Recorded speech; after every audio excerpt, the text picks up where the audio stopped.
What is up, guys? Randomodium here. This is everything you need to know for Fantasy LCS for the 2017 Spring Split. In this video, I'm going to go over all of the changes that are happening in both NA and EU LCS, both the rule changes and the roster changes. I'm going to go through a lot of the common mistakes that people make when they're picking their Fantasy LCS teams. I'm going to talk about which teams are the best this season versus the worst, which players you should be picking up in the first rounds, which players you should be looking at for sleeper picks, and then which players you should also be avoiding in the initial draft phase. So the first thing I want to talk about are the changes that are happening in LCS. And the first big one is that we're going from 3 bans per team to 5 bans per team. But we're not going to have all the bans occurring before the pick phase. They're actually breaking them out. So the way it's going to work is you're going to have the initial ban phase where each team gets 3 bans. Then you're going to go through the first part of the pick phase where each team gets 3 picks. So blue side picks first, and they get 1 pick, and then red side gets their 2 picks, and then they continue on until both teams have 3 champions selected. Then you go into a second ban phase where red side gets to ban first, and then when we go into the second part of the pick phase, red side gets to pick first. So I actually really like this because it really evens out the pick ban phase. We saw in Season 6 that pretty much any time a team got to choose which side they wanted to be on, they always chose blue side. And I think that these changes to the pick and ban phase is going to make it so that there's going to be a lot more decision making that has to happen on whether you want to go blue side or red side. So I really like these changes. I think they're going to really shake up the pick ban phase and make things a lot more interesting. Next up, we've got the EULCS changes. So this is huge. There are a ton of changes that are happening in EULCS. So first of all, instead of having a best of 2 system, they're now going to have a best of 3 system. However, not every team is going to play every other team twice. Some teams are going to play each other twice, and some teams are going to play each other once. And the way they're doing this is they're separating the 10 teams in the EULCS into 2 groups of 5. And each team is going to play everyone within their group twice, so that's going to be a total of 8 matches. And then they're going to play every team that's not in their group once. That's going to be an additional 5 matches. So it's going to be 13 matches total per team in the EULCS. And the way it's going to work is that some teams are going to play 2 matches per week, and some teams are only going to play 1 match per week. So this makes up a very interesting dynamic for Fantasy LCS because you have a mismatch in how many matches every team plays. So if one team gets to play 2 best of 3s, they could possibly have 6 matches that they play. But if another team only plays 1 best of 3, then they might only play 2 matches. So that's kind of a huge difference in the number of fantasy points a different player can score just based off of how many matches they have. Riot has not yet announced how they're going to address this issue, but I think the easiest way to remedy this situation is to just do it on an average point basis. So for example, if a player scores 100 fantasy points total, but they played 5 games, then they would only get 20 fantasy points for that week, because 100 divided by 5 is 20. Conversely, if a player had, 100 fantasy points, but they only played 2 matches, then they would get 50 fantasy points for that week. And I think that's the fairest way to deal with this when you have such a disparity between the number of matches different players can play. And the EULCS is going to be starting on 19 January. That's a Thursday next week. Alright, so for the 2 groups that we've got for EULCS, the way that this was chosen was kind of a nemesis draft. So G2 and H2K were the top 2 teams that had the highest number of championship points last season, so they became kind of like the team captains for the respective groups, and they get to pick each other's groups, essentially. So the Group A is going to be G2, Fnatic, Misfits, Giants, and Rockcat, and then Group B is Splice, H2K, Unicorns of Love, Vitality, and Origin. So just looking at this, I would say that Group B is the stronger of the 2 groups. And the Group A is a much more tiered. Definitely G2 and Fnatic are at the top there, and like Giants and Rockcat aren't that great. While Group B, there's a lot of all of those teams are very competitive with each other, with the exception of probably Origin this year. So I think there's going to be a lot more close matches in Group B. Okay, so for NA LCS, no changes. Still best of 3. Each team is going to play every other team twice. There's going to be 18 total matches per team, and then each team is going to play 2 best of 3s every week. So this is really different from the EULCS now, because EULCS only plays 13 total matches. NA LCS plays 18 total matches. So they definitely have to come up with a system where, you know, the NA players aren't just better just because they play more matches, or the EU players aren't just better because of some artificial system they put in place. So I'm very curious to see how Riot's going to solve this problem for Fantasy LCS. And I'm going to assume that Riot is going to come up with a system that doesn't place more weight on NA players or EU players. So I'm going to treat both those different regions equal for the rest of this video in terms of like the priority picks that you want to pick up in the draft. If it turns out that Riot does come up with some type of broken system where NA players are favored or EU players are favored, then I'll make another video and I'll give you guys some updated guidance on how to construct your draft phase for Fantasy LCS. And then NA is going to start on 20 January, so one day after EULCS. Alright, so these are some common fantasy mistakes that I see people make all the time. So the first one is picking a player solely because of his skill. So yes, you want to have good players with high skill in your team. However, you also have to look at the team, right? If you have a really good player on a really bad team, they're not going to get that many fantasy points because it's a team game, right? You can't just hard carry in the LCS. So the primary example that I'm going to use for this is Reignover. Reignover is a fantastic jungler, but Team Liquid looks really shaky right now.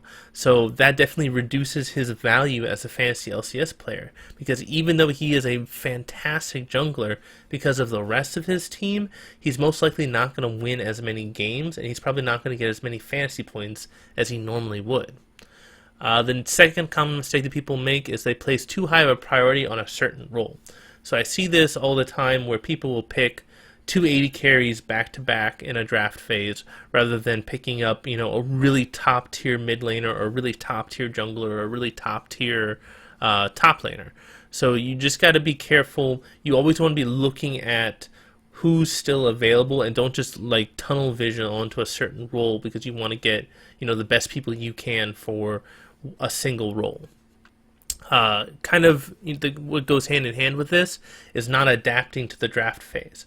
So you might wind up in a league where people prioritize ADCs, or you might wind up in a league where they prioritize mid laners, or you might wind up in a league where they prioritize top laners. So you need to adapt your strategy in order to get the best player depending on how the rest of the people in your league pick. So if you see that a lot of them are picking up mid laners, well, they're probably not going to pick up a second mid laner in the second round. So you might want to pick up an 80 carry in the first round. You can probably get a top tier 80 carry after all the mid laners are gone, essentially.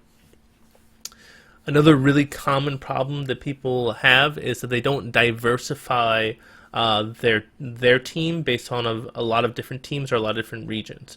So you see a lot of people, they'll draft, you know, 3 or 4 players from the same team because that's their favorite team, and it can really bite them in the ass.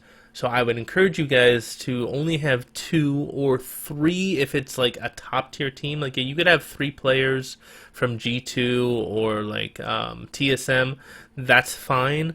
But I wouldn't go more than 3 players on a given team. And if they're not a top tier team, you should probably have 2 players from a given team.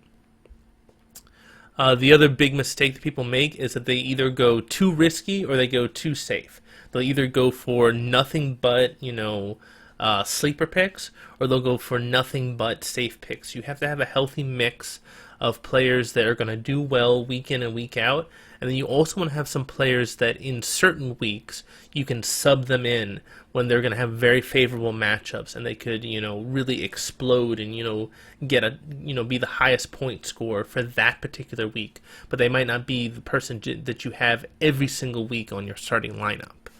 And then the final thing that is new for this season is that with the 2 groups that we have in the EULCS, you want to avoid picking too many players from the same group. And the reason for that is because the EU teams play each other in the same group twice, and they play the teams in the other group only once. So if you have too many players in the same group, they are going to counteract each other because they play each other more often. So if you have, people who are on Fnatic and people who are on G2 on your team, well, those weeks where G2 plays Fnatic, somebody's going to lose. Somebody's not going to get that many fantasy points. So it's going to hurt you on those weeks. Conversely, if you had, G2 and H2K players, well, they only play once, so that's only 1 week where it's going to hurt you. So take that into consideration when you're drafting the EU players. Alright, so this is the standard nomenclature for the different. I'm going to break it down by team, and I'm going to talk about each player and the team as a whole. So if the name is in red, then that means that the player did not play in the NA or the EULCS last split, which would have been, the summer split of 2016. If the name is in blue, then they played on a different team, and they got traded. And if they have an asterisk next to their name, that means that they are an import. They're not considered a resident of the region that they're playing in. Alright, so let's start off with G2. So we've got G2, no changes in their roster, and this is why they're S tier. I think G2 is the top team in EU still. I mean, they were fantastic all 2016. And because they have no roster changes, they all know how each other plays, and they've been playing with each other all throughout the off-season. So they're definitely my top pick for Group A. I think they're going to probably win Group A. Pretty much every single player on this team you could pick up and you'll get good fantasy points. So definitely if you can get a G2 player, you're probably going to need to pick them up in the first or second round. I would say that the priorities on G2 are going to be Trick and Zen. They're definitely going to be your highest point scorers on G2. All right, moving on to Fnatic. They're the next person in Group A that we've got. I rate them as A tier, slightly less powerful than G2. They've got a pretty good team. They've got Soaz, Amazing, and Reckles. Those three guys are going to be kind of the core players on the team. They pick up Caps as their mid laner. He's currently ranked number 14 on the US server, so he's a pretty damn good player, but he has no experience on the LCS stage. So I'm a little bit worried. The first split is usually rough for people, even if they're fantastic players. And then support, we've got Jessix. He's a number 127 challenger player on EU West, so also another very talented player. But like Caps, he doesn't have any LCS stage experience. So I think that Fnatic may struggle a little bit, but once they get used to the stage, they should perform and they should make it into playoffs. They should be a pretty good team. But I definitely would look towards Soaz, Amazing, and Reckles as the people you want to pick up. Alright, moving on to Misfits. I rate them as X tier. So my tiers are actually S tier, A tier, B tier, X tier, and Z tier. So X tier means that they're a sleeper pick. So Misfits came out of nowhere. They were just fantastic in the challenger scene, and they kind of had a storyline very similar to G2 before they became, the best team in EU. So I'm definitely keeping an eye on Misfits because they could really explode on the LCS scene this split. So definitely keep an eye on them. They've got Power of Evil on their team. He came over from Origin, and so he's got some experience. But most of the other people on the team don't really have experience in the LCS. Hans Samna and Ignar are definitely a very strong bot lane. So I definitely keep an eye on those guys. But yeah, keep an eye on Misfits, but they're not necessarily people that you need to pick up right away. Okay, next up we've got Giants. I rate them as Z tier, which is the worst tier. You can also call it Omega tier. And the reason for that is that they've got Knight still and they've got Hustlin still, but the rest of their team is just not very strong, right? Their top laner is Master tier, their AD carry is pretty low on Challenger, and they've got Memento, who was a trade from Roccat, but he didn't really perform very well on Roccat either. So I would rate them not a very strong team this year. But who knows? Giants definitely surprised me last season, so maybe they'll do it again this season. And the final team for Group A is Roccat. I also rate them as Z tier because they don't really have any star players. They've got Betsy. Betsy's pretty good. Hajarnen's pretty good. But their top laner and their support are brand new people. I hardly got any information on their support, and then their top laner is currently ranked in Master tier, not even Challenger. So yeah, and then Max Lord didn't really have a very impressive season on Giants, so I don't see any way that Roccat can really compete with the top tier teams in the EULCS this split. Moving on to Group B for the EULCS, I've got Splice. I rate them as S tier because they've got the exact same team this split as they did last split. And they were just phenomenal towards the end of the split. They came out of nowhere. They just kept getting better and better and better. And if they keep improving at this rate, they could be the top team in EU this split. So I definitely think that a lot of people are underestimating Splice. I think a lot of people aren't going to be picking up Splice players in the Fantasy LCS. But if you look at the stats, the Splice players are incredibly consistent in their fantasy points. And they're not always the highest point scorers, but they score really well in fantasy points. So definitely keep an eye on the Splice players and try to pick a couple of them up if you can. Okay, next up I've got H2K. I rate them as A tier, mainly because of Odo, Jankos, and Febvin. Those three guys are phenomenal. That's just a phenomenal power three that they've got on H2K. But I'm really worried about their bot lane. They're bringing in 2 imports, Nuclear and Che, and I'm sure that they might have some synergy just because there won't be that much of a language barrier. But I don't know how those 2 players are going to integrate with H2K. I feel like there's going to be at least some communication issues at the beginning of the season. It's going to show, and I think that's definitely going to hurt H2K. I think that towards the end of the split, they'll probably be very strong, but beginning of the split, they might struggle a little bit against the top tier teams. All right, Unicorns of Love. So everybody's talking about Unicorns of Love because they did win an IEM, but they've had some roster changes since they won the IEM. So they lost their jungler and they lost their AD carry. They still got Vivisachi, they got Exile, and Hylissang. So those 3 guys are pretty solid. Xerxes is number 13 EUS Challenger, so he's definitely a very strong player. And then they've got Samex, who's rated number 102 EUS Challenger. So both good players that they're bringing in, but like I've talked about earlier, the stage is completely different from just playing solo queue. So I would expect that these 2 guys to have some jitters at first. So I think Unicorns of Love is a strong team.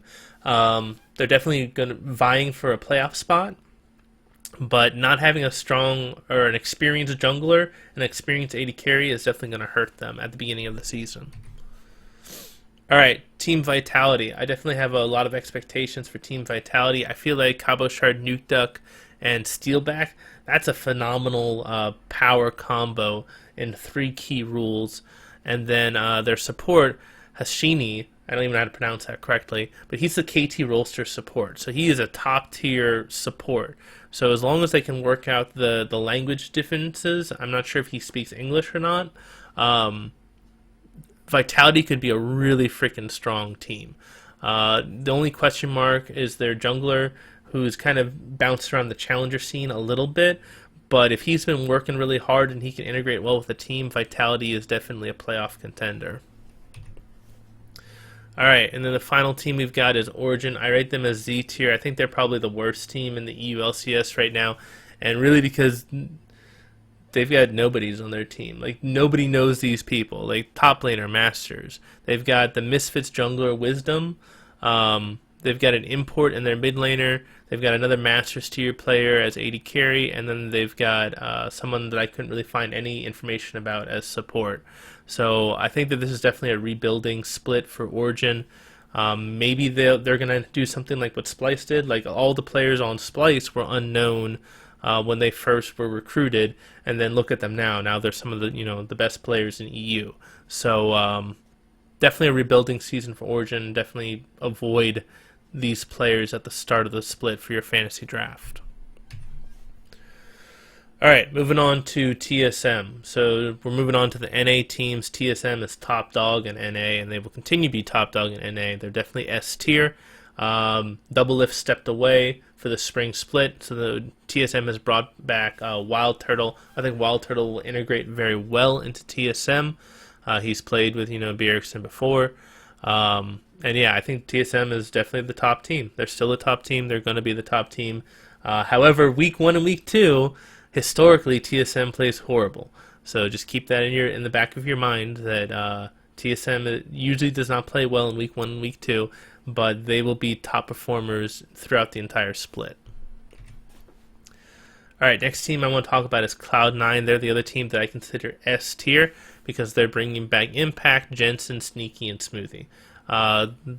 Those 4 are just all fantastic.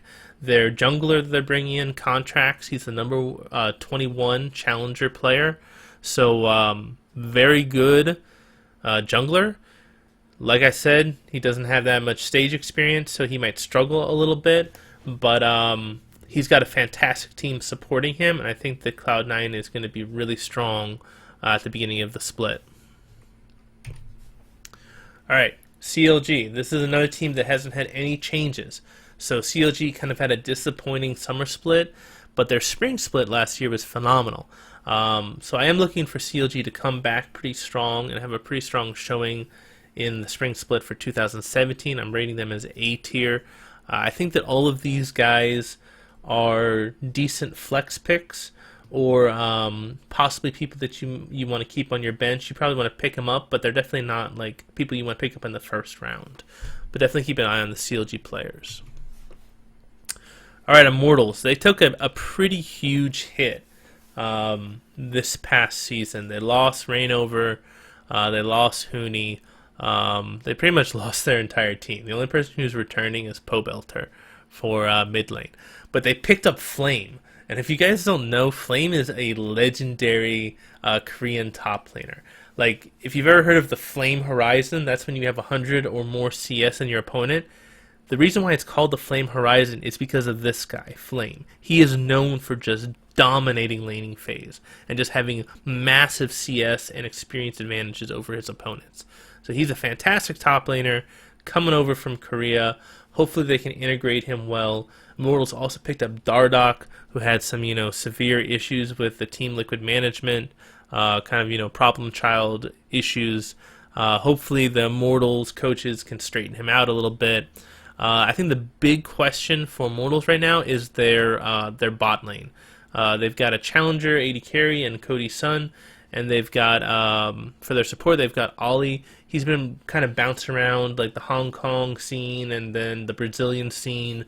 He was reached number 1 on the solo queue in both Brazil and also the Taiwan servers, but I don't really know how well he's going to integrate over here in the NA side. So that's why I only have Immortals as an A tier. I think Flame is fantastic, Dardoch's fantastic, Pobelter's fantastic. Bot lane's a bit shaky. Okay, let's talk about Dignitas. My God, Dignitas. So this is like the phoenix rising from the ashes. Dignitas, got relegated out, and now they're coming back with this team, and it looks scary. If they can get this team working together well, they could be a top team in NA. So they've got Someday in top lane.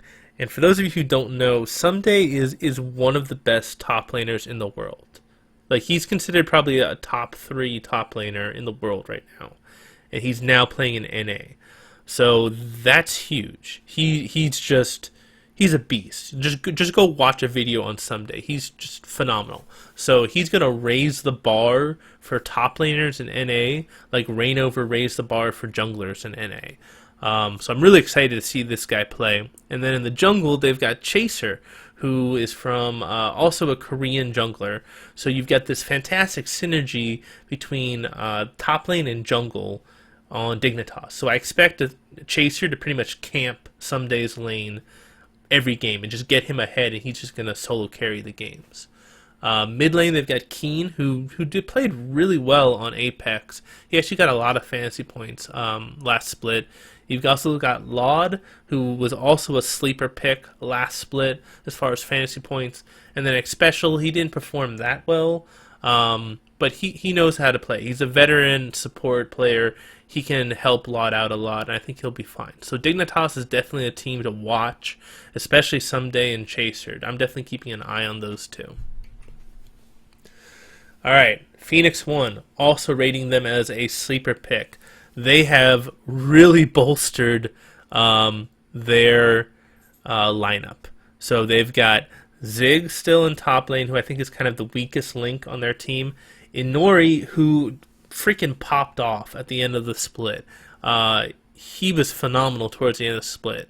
And I think a lot of people are going to forget that. And a lot of people are going to underestimate him.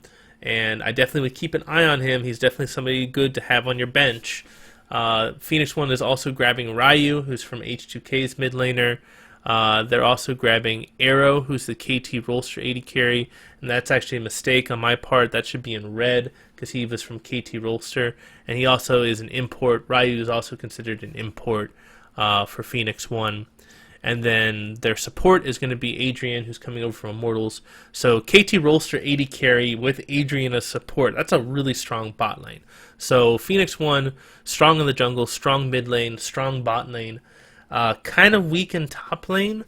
So I think that's their Achilles heel right now. But definitely a strong team and one to keep an eye on. Alright, let's talk about Echo Fox next. So we've got... Echo Fox also went and got a Korean top laner. They picked up Looper, who's from Royal Never Give Up. And he's a fantastic top laner too. So, my goodness, we're completely stacked when it comes to top lane in NA now. So Looper is definitely somebody you want to keep an eye on.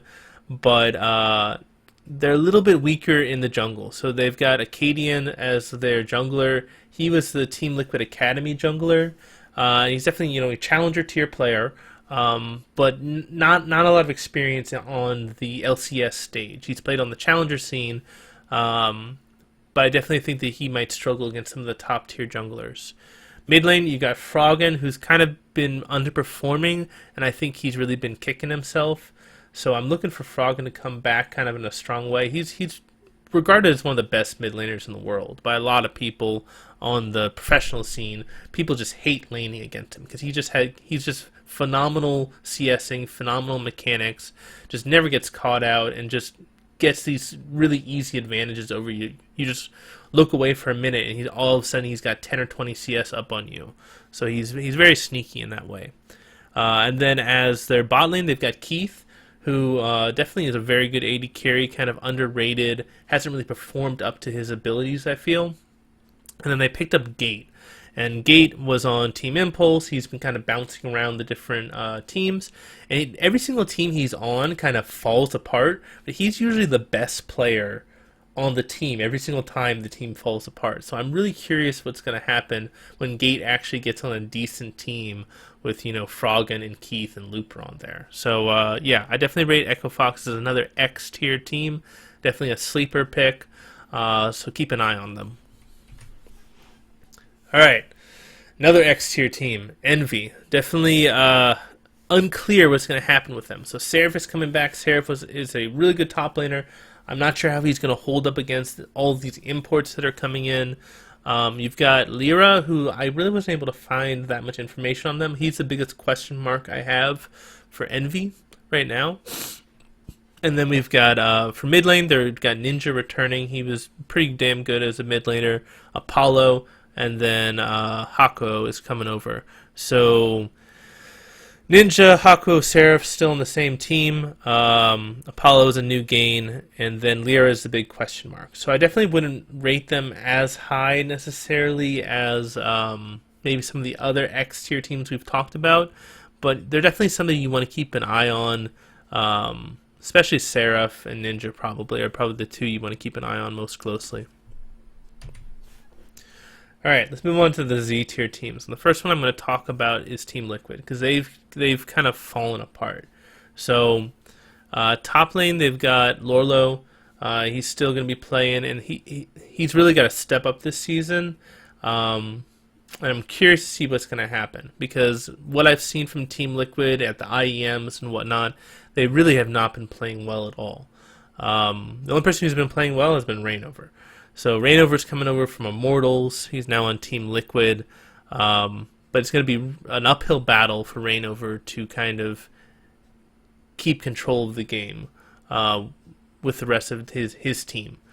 Golden Glue is replacing Phoenix in mid lane, and Golden Glue has kind of been bouncing around the challenger scene for a while. He's regarded as a very good mid laner, but he's never really had a breakout split or a breakout year. So it's going to be interesting to see how he can perform against, Jensen and Bjergsen. Piglet's coming back as AD carry, and Piglet is a huge question mark, right? I mean, this is Piglet, guy freaking won a world championship. But last split, he was just god-awful because he had all sorts of personal problems. So hopefully he's got his head on straight. Hopefully he comes back strong, especially with, Vayne coming back into meta. He's known for his Vayne. So it'd be interesting to see how well Piglet does this split. And then Matt, I think Matt definitely lost a lot of his confidence last split. He started off really strong. It's just a question of whether or not he can get back to being confident in his abilities in 2017. Alright, and now we're going to talk about FlyQuest. So this is the Cloud9 Challenger team that is coming up. They're now called FlyQuest. They've got Balls, Moon, High, Altec, and Elimination. So High, Elimination, and Balls are from the original Cloud9 team from a couple seasons ago. High is a legendary shot caller. Literally, in my mind, he's the best shot caller that has ever come out of NA or EULCS. He is hands down the best shot caller we have in the West. But the rest of his team, I don't know. Balls is not a very good top laner, and he's going to really struggle against these Korean imports. I think he's gonna have a really hard time. Moon has never had a very good showing in the LCS. I mean, he's not a bad jungler, but he just has never shown that much promise. He's been getting out jungled a lot, and he doesn't have very good pressure. High and mid lane is probably their strongest point. And then Altec, Elimination, I mean, they could probably go even, but I don't think that that's going to be a lane that you're really going to see them dominate anyone, really. So you can see across the board they just don't have that much pressure. Balls isn't really going to be solo killing anyone. Altec and Elimination aren't really going to be solo killing anyone. And that puts a lot of pressure on Moon, and Moon is not known for being a fantastic pressure jungler. So that's why FlyQuest is really going to struggle this split, I think. Alright, so this is the consolidated summary for every single player. I'm breaking them down into tiers. So you can see that the top ranked players, my S tier, are in purple. They're at the top.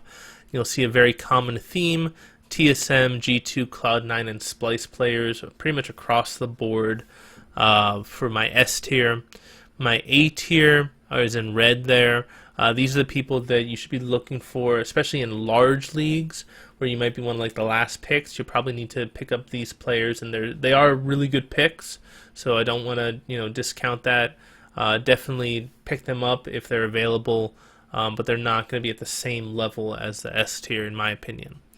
And then in blue, we've got the B tier players. These guys are also going to be very useful for flex picks, especially in large leagues. So you probably are going to need at least one of these guys in your team in a flex role. The big thing I want to talk about are the people who are in green.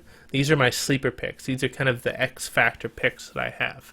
So I'm going to spend a lot of time talking about these guys, and these are the guys that you don't want to pick them up necessarily like in the first couple rounds, but if these guys are available in the middle rounds or the late rounds, you definitely want to have them on your team because they could pop off in the season, and this is where you pick up a lot of fantasy points. Is if your bench is able to produce fantasy points, you pretty much win your league. So it's not the first couple picks that are going to decide who wins and who loses in the fantasy league. It's what you guys do in those mid picks and those late picks that are really going to determine how successful you are. And then finally in the yellow, these are the guys that you want to avoid. These are the Omega tier. They might show some promise later on in the split, but don't pick these guys up in the initial draft. You might trade for them later, but avoid them in the initial draft. So let's expand this out. So we're going to talk about the team picks, the top laners, and the jungle. So for S tier, for the teams, I've got TSM, G2, Cloud9, and Splice. Any one of these teams is going to do really well week to week.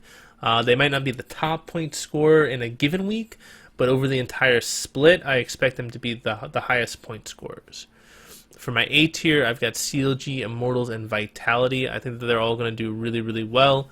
And then for my B tier, I've got Fnatic and Unicorns of Love. I think that they're also going to be pretty good for, especially for large leagues. Those teams are definitely fine to pick up for your team slot. My wild cards, these are the teams that you might want to pick up, especially if a lot of the higher ranked teams are already taken, are Dignitas. That's the first one that I really want you guys to focus on. And then PhoenixOne, H2K, and EchoFox. H2K is a strong team, but a lot of times they don't score that many team fantasy points for whatever reason. So that's why I kind of have them in the sleeper range. They could be considered more like an A tier or B tier team, depending on how they perform. So yeah, but Dignitas is the real sleeper that I think you guys should keep an eye on. And the rest of the teams, just avoid those. All right, for top lane, I've got Hanser, Impact, Wonder, and Expect. And the reason why Expect has little asterisks by his name is because he didn't play the whole split. So he got 534 points last split, in the summer split. He probably would have gotten a lot more had he played the entire split. So those numbers are a little bit misleading, why he got less points than a lot of other people. So if you pick up any one of those guys, I think you're going to be solid. For A tier, I've got Odo, Cabochard, and Darshan. Darshan had a really disappointing split last season. I think he's going to come back, though I'm concerned that he might not be able to keep up with some of these Korean top laners if the Korean top laners start playing really well. For B tier, I've got Vivasachi, Soaz, and Seraph. These guys are also solid picks. So if you're in a large league, like an 8-man league, these guys are fine for starters if you want to prioritize other roles instead of top lane. For the sleeper picks, I've got the Koreans, right? I gotta have Someday, Flame, and Looper. Those are my sleeper picks. These guys are coming over. They are phenomenal top laners. But we've seen time and time again that when Koreans come over, there's a learning curve. It's not like instantaneously they're putting up, top fantasy points.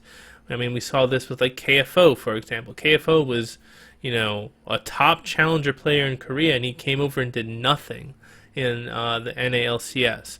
So definitely you want these guys on your team if you can get them, but you don't want to waste like a first round pick on them.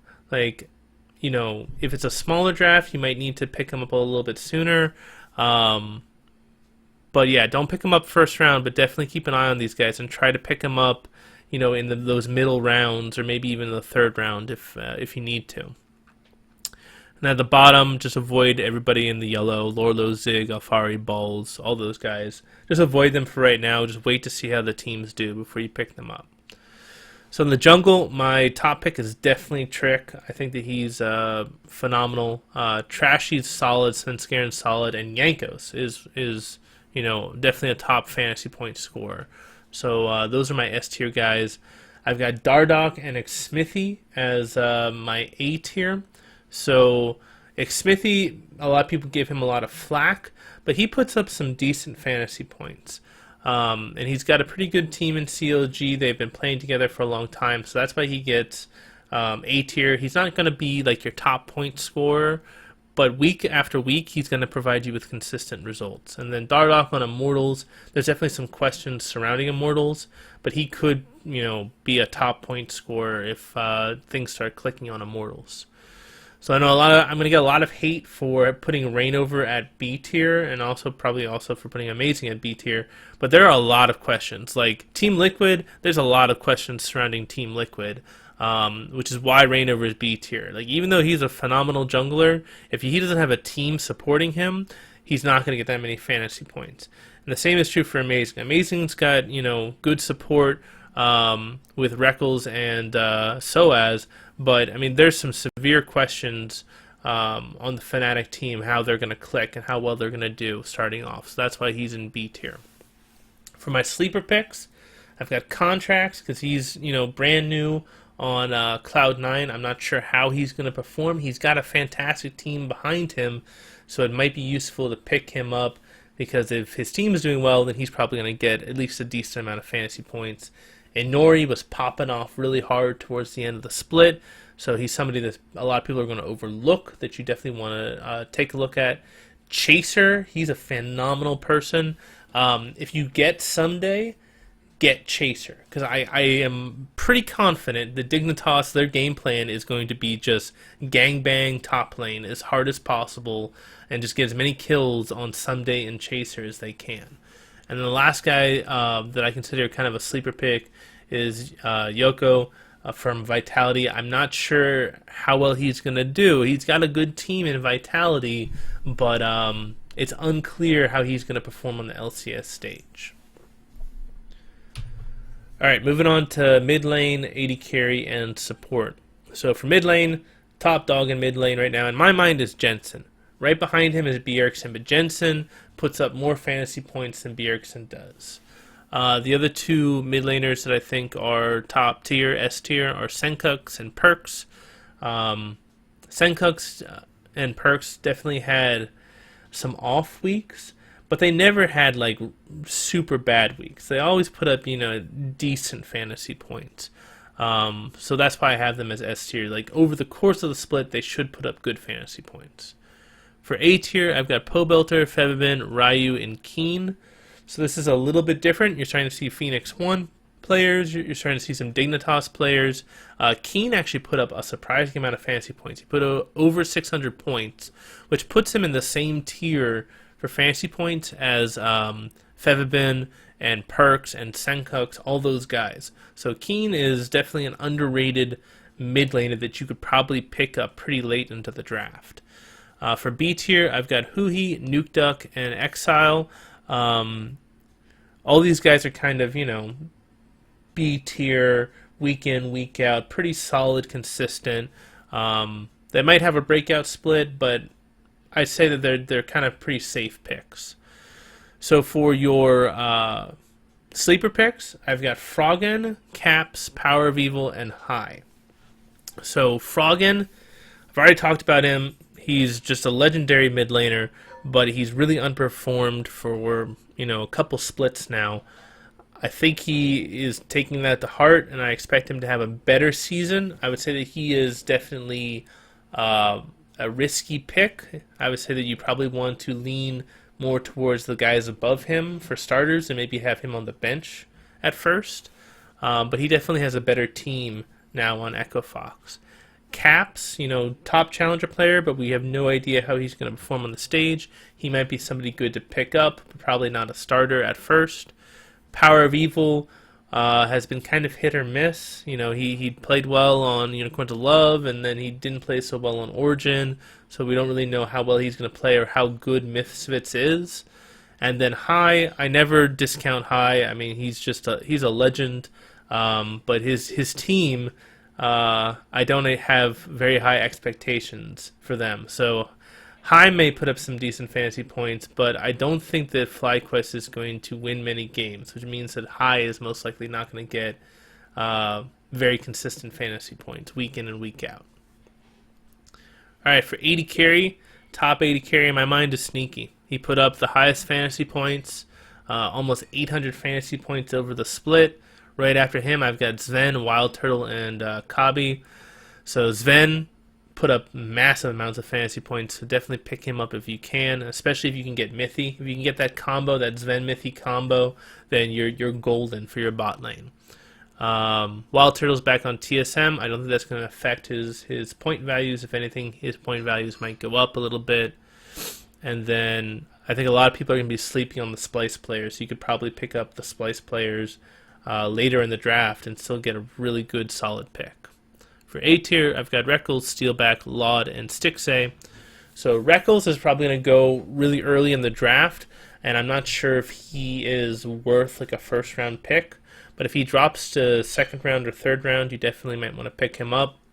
Steelback, I think, is a guy who he has had some weeks where he was the top point scorer. So he's not as consistent, but he's definitely one of those guys who can perform on certain weeks. Laud is another guy who is really underrated. I don't think a lot of people really were looking at him, but he put up, a lot of points in fantasy last split. And then Stixay definitely had an off split. I'm expecting CLG to rebound. They usually do in the spring split. So I expect him to have a better season and put up a lot more fantasy points. For the B tier, I've got Apollo, Keith, and Piglet. Apollo and Keith, I think, are pretty self-explanatory. I mean, they've got pretty decent teams, but they really haven't had a standout split yet or standout games yet. But they could put up, decent fantasy points week in and week out. Piglet is just a complete wild card. I have no idea how he's going to perform this split. If he does well, then he might put up some good fantasy points. But I definitely have a lot of question marks about Team Liquid, and I'd probably avoid picking up anyone on Team Liquid at first, except maybe Reignover you can keep on the bench. For my sleeper picks for AD carry, I've got quite a few. I've got Arrow, I've got Cody Sun, I've got Nuclear, I've got Han Sama, and I've got Samix. So, Nuclear and Samix, I've got them on this list because I don't know how they're going to perform, but they're on good teams. So if the teams do well, then chances are they're going to do well. So you might be able to pick up these guys in kind of the later stages of the draft, and then they might put up some decent fantasy points because their teams put up decent fantasy points. Arrow is a phenomenal AD carry coming over from Korea. So if PhoenixOne does well, he will put up some massive amounts of fantasy points. So he's probably the number one sleeper I'd be looking at to possibly break out in that pack. And then for Cody Sun and Han Sama, those two guys, they've got good teams, but there's definitely some question marks. So if you want to pick them up, I'd pick them up in the later rounds. Definitely don't pick them in like the first round. But middle rounds or late rounds, these guys are all solid picks. Alright, and finally, for support, top support definitely has to be Biofrost and Mithy. Those two guys, you definitely want them on your team. However, we can talk about strategy. You're not going to pick up a support with your first pick, right? You're going to be prioritizing those carry roles, but you can't neglect the support either. You don't want to be picking, all your top laners and all your junglers and all of your mid laners and all of your AD carries before you pick a single support. So don't neglect the support, but also don't first pick them. And if you can, pick up Biofrost or Mithy. If you can't pick up those two, Mickey X or Smoothie are definitely the next two you want to pick up. Smoothie's numbers look really low, but remember, he didn't play the entire split. He was splitting time with Bunny Fufu for the first portion of the split, so his numbers should be a lot higher, and he actually might be the top support this split. For A tier, I've got Aframu, Adrian, Xpecial, and Hylissang. Aframu and Adrian are phenomenal supports. They're on decent teams, so I think that they'll perform well. Xpecial is a little bit more of a question mark, but Dignitas is looking really strong, and if Dignitas does well, then that means Xpecial will do well. And then Hylissang, he's kind of a veteran. He didn't put up that many fantasy points last split, but Unicorns of Love is coming off of that IEM win, so I think he's a pretty solid pick in the support realm. For B tier, I've got Hakuo and Gate. Both these guys are kind of question marks. They could perform well, but I really don't know. It's really going to depend on their team, and both these teams are kind of X tier, so it's definitely a wild card. For my sleeper picks for support, I've got Ollie, Hashini, Jesse, Che, and Ignar. So all these guys are on. So Immortals, Vitality, Fnatic, H2K. All these teams are strong teams, but we don't really know that much about the players. So what could really affect the support fantasy points is deaths. That's really what decides fantasy points for the supports. So if these guys miss position and they die a lot, they could wind up not getting that many fantasy points. Conversely, if they do well and they don't die that often, because their teams do well, they will do well. Last guy, Ignar, he's been doing really well with Han Sama, which is why I have them both as sleeper picks. But I really have no idea how well Misfits is going to do this split. And then for the last of the guys, of course, everybody in yellow, just avoid them for the initial draft. If one of those teams starts to pop off, then you can trade for them later on. So anyway, that's it. That's all of it. So I've been talking for a long time, and I know it's a lot of information. If you guys have any questions, feel free to ask. I'll be happy to help you guys in whatever way I can with all of your drafting questions. And the big thing that I want to ask you guys is that I had quite a few people express interest in being part of a fantasy league with me, which is actually really bad for me because I give you guys all of my strategies. So if I'm in the same fantasy league as you, you're probably going to kick my ass. But it's definitely something that I want to do because I want to start trying to build a community. I want to start, having fun with you guys and interacting more with you guys. So I'm definitely down for it. Even though I know I'm going to get my ass kicked, I'm down for being in a fantasy league with you guys. So what I need you to do is I need you guys to leave a comment if you're interested in a fantasy league. And I'm going to base off how many responses I get, I'm going to make a certain number of fantasy leagues. And if I get, a lot of people interested, then I'll make multiple fantasy leagues. And then the other thing is that the hardest part about organizing a fantasy league is the draft phase, finding a time when everybody's going to be on to do the draft phase. So my default time for doing a draft phase is going to be 9 p.m. Eastern Standard Time. If that time is just a no-go for you, you need to let me know when you leave a comment. Say, hey, I'm interested in Fantasy LCS, but I definitely cannot do 9 p.m. Eastern Standard Time. So let me know in the comments below if you're interested in a fantasy league, and if 9 p.m. Eastern works for you as for the drafting phase. We'll probably do the draft a couple days before the actual split starts, probably like Monday or Tuesday. So yeah, definitely let me know in the comments below. If you have any questions, leave a comment. If you like this video, please give it a thumbs up. If you like the content on the channel, please subscribe. I hope you all have a fantastic day. This is Randomonium signing off.